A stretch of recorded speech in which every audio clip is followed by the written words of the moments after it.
Welcome to the Road to Redemption podcast with your host, Cam Williamson. Each week, Cam sets out to shatter the labels and stigmas associated with mental health awareness by giving life lessons and raw overviews of events happening around the world.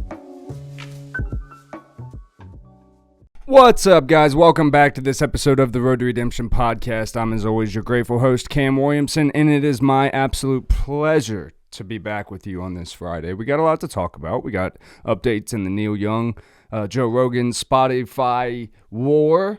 Michael Rapaport caught someone stealing red-handed, and because of the situations of the world, he just filmed the whole thing, and security and everyone just let him go. We're going to talk about that. A school board here in Tennessee has banned the graphic novel Mouse, which is a graphic novel of Auschwitz Holocaust survivors, the story of the author's parents and their surviving of that story. And a Tennessee school board had made a decision that due to swear words and because there was a nude cartoon or something in the novel, that it should not be shown to 8th grade students. Let's get into it. Let's start with Neil Young, Joe Rogan, Spotify. That's at the top of the marquee, so we'll start with that. Neil Young makes a demand to Spotify and says, you either take Rogan off because he's spreading all this misinformation, Neil Young's words, not mine, about the COVID pandemic and the vaccines and stuff like that. You either take him off or you take my music off, right? So Spotify, after just signing a $100 million 3-year licensing deal with Rogan, and no one has cared about Neil Young or his music in probably 30 years, they go, too easy. Your wish is my demand. Control-Alt-Delete your ass. See ya. Now, let's ask ourselves this question. We don't want to assume that Neil Young was just being a confrontational, PR stunting person, right? So if nothing else, the story can stop here. Neil Young got what he wanted. He asked, got his wish. Now, do I think that's the way Neil Young saw that going? No. I think Neil Young has sat back in whatever compound he's made himself for the last 30 years, listening to his, in my opinion, crap music. And I want to correct this because in the first episode I said that it was like Native American type stuff. It's not that. It's he sings a lot about the old lands and, you know, the harvest moons and connecting with, you know, I'm not a fan of Neil Young. This move to me was super annoying because I just felt like it was a way to stay relevant. Now, we've seen Spotify has since come out, since all this Neil Young stuff has happened, and they said, well, we've gone through over the last 2 years and deleted like thousands of episodes, hundreds of thousands of episodes that are spreading misinformation about COVID or anything like that. And people are saying, well, why don't you get rid of Rogan? If you're getting rid of misinformation, get rid of Rogan's. Well, here's the difference. Spotify is a business, and Rogan brings roughly 11 million listeners an episode to every episode, even a bad one. So bad to like the normal Joe Rogan fans. If we just don't care about who the person is, you'll still watch it because it's a Rogan episode and you know it's about to be good. So Neil Young does not have that. Is this going to get bad for Joe Rogan? I don't think so. He's already like a year and a half, 2 years into this deal. So by the time anything actually happened, Rogan could just go somewhere else, put his stuff back on YouTube. Even if it's not monetized, the ads and the sponsors that he gets, Rogan will always be fine.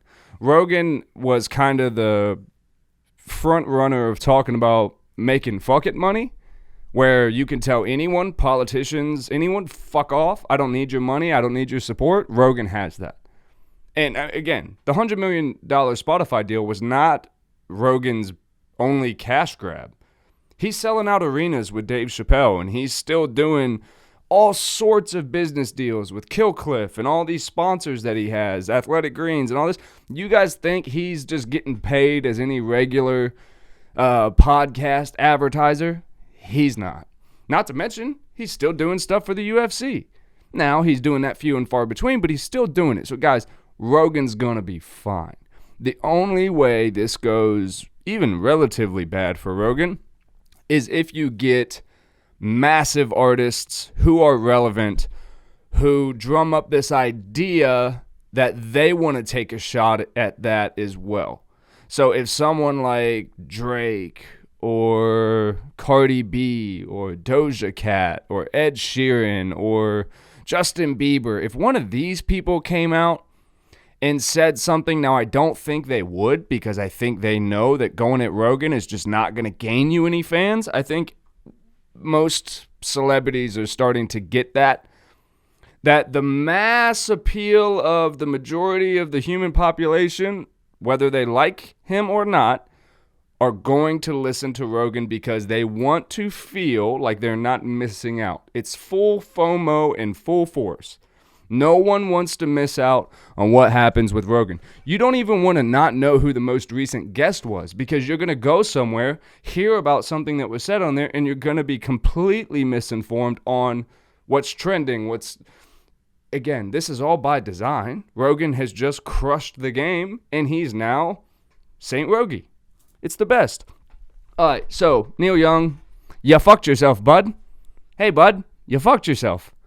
Enjoy, your 75-year-old fans listening to you on their CD players that they still have, and they buy your CDs from Walmart, or if they know how to use Apple Music, which I'm guessing not. And that's the other thing, guys. Spotify is not worried about this because the majority of Neil Young's fan base they don't know how to use Spotify and stuff like that. And if they do, they're damn sure not going to pay for it.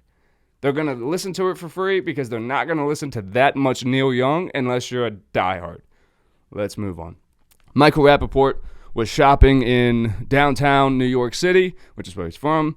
Rap is always kind of filming and doing his thing, and he happens to catch a guy walk into, I forget the store he was in, but he just walks in and starts filling up bags with everything. He was saying specifically like condoms, shampoo, food, everything you can get. The guy walks out with just bags of stuff, walks right past the security guard and out the door, and there's nothing they can do about it because New York City has apparently put this thing in where if it's not over so much money, you can't even like address the situation because they're trying to like defund the police and do all this crazy shit. It's not surprising to me at all that Rap was a part of this. I thought it was pretty funny that if you pay attention, Rap was hiding behind the security guard until the guy crossed in front of him, and then Rap came around the security guard and started talking shit like, look at this guy, look at this guy. That dude knew he wasn't going to get in trouble. He knew that security guard wasn't going to mess with him. I thought it was kind of funny how Rap was hiding behind the security guard. It's just crazy, man. New York is getting wild. I don't envy anyone that has to put up with that shit there. Yeah, that sucks. Move, because that sounds terrible. All right, let's talk about this. So a school board here in Tennessee, where I live, which is why it caught my radar and I care about it, they pulled the graphic novel Mouse. Now, I've heard of Mouse. It was never assigned to me when I was in school, but I also didn't graduate high school. So I got my GED. So they don't hand out book reading assignments when you're going for your GED. I don't think this is a book that a lot of people read. However, it is a well-known book. I've heard of it. I've heard of the book Mouse, and the cover is very distinct. Even if you don't know it, if you just Google it and you see the cover, you'll be like, I think I've seen that somewhere. Anywho, it's a graphic novel about the Holocaust and Auschwitz, and it's his parents' story of surviving that. And it's a big conversation in the world today of how teachers should present and teach racism in the classroom. Anti-Semitism is one of the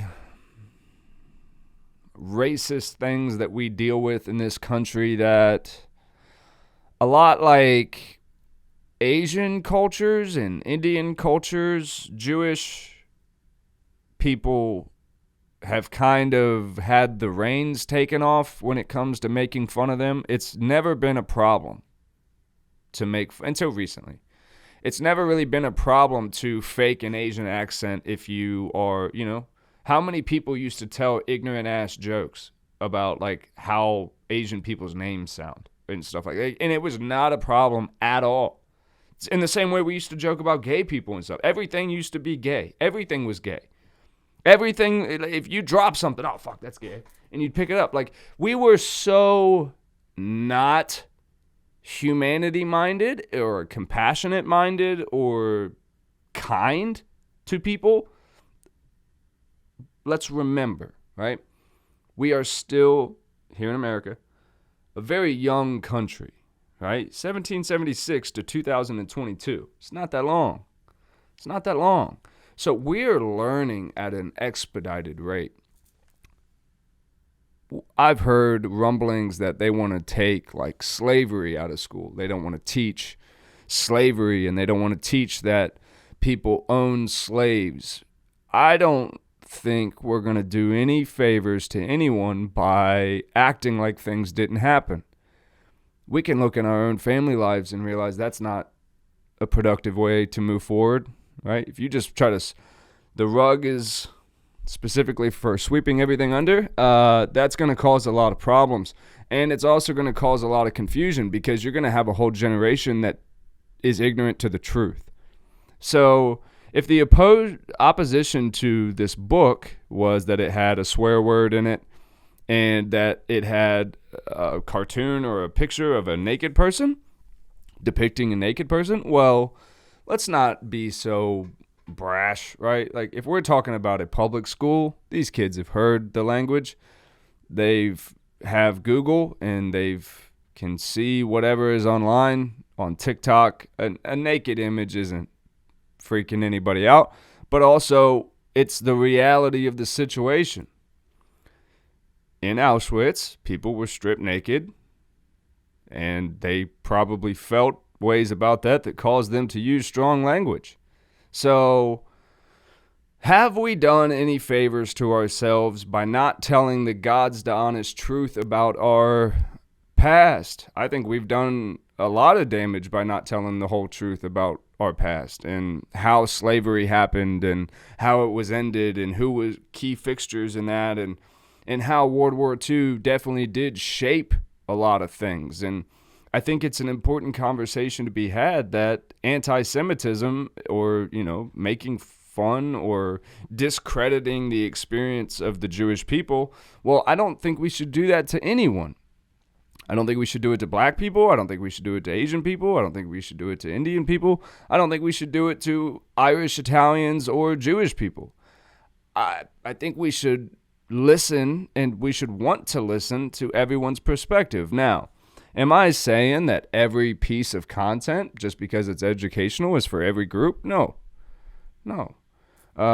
There's plenty of books, and I'm gapping on it right now, but there was oh my gosh, Elliot Wiesel. Why am I forgetting the name of his book? But Elliot Wiesel wrote an amazing book about the Holocaust, and that we did read my freshman year of high school, and I can't for the life of me think of the name of that book. But so, yes, we can have the conversation. Is it a huge deal that a specific book is being taken off the curriculum? No, I don't know if that's a huge deal. But if we're going to start slowly wiping away the history or trying to edit it so it's more comfortable for us to deal with, or it's more easily digestible for our sensitive little souls, well, that ain't going to fly.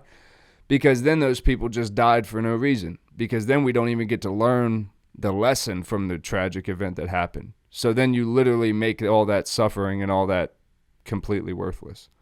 And that would be a cardinal tragedy. I mean, that would be a tragedy. Because there's these insane people that actually try to deny that the Holocaust really happened. Hey, assholes, read a fucking book. Read a fucking book. The Holocaust happened, dude. You can look, even if you've never been to the Holocaust Museum, you can go online, something I don't recommend doing if you're not genuinely trying to find compassion for people, and you can Google some of the images. Check out the Holocaust Museum image about the shoes. That'll break your fucking heart. Little tiny shoes, little kids' shoes. And these fucking idiots, because our life has gotten so simple and so like Joe Rogan and Neil Young's fucking banter is what we care about genuinely. We're so safe and we're so guarded inside of our own cocoon of bullshit. We literally have the balls to act like, or even claim, some of us, that the Holocaust didn't happen. What the fuck is wrong with people? Just because you can get online and say some stuff, that doesn't mean that you should, right? I understand the internet thrives on confrontation and whatever. But dude, you still got to be a fucking human being. Like, remember, there's people alive today whose parents were affected by that, whose grandparents were affected by that. That's a real fucking thing that happened. So, like, why we would further help erase facts from our history, that should be criminal, in my opinion. Again, I'm not advocating for any specific book.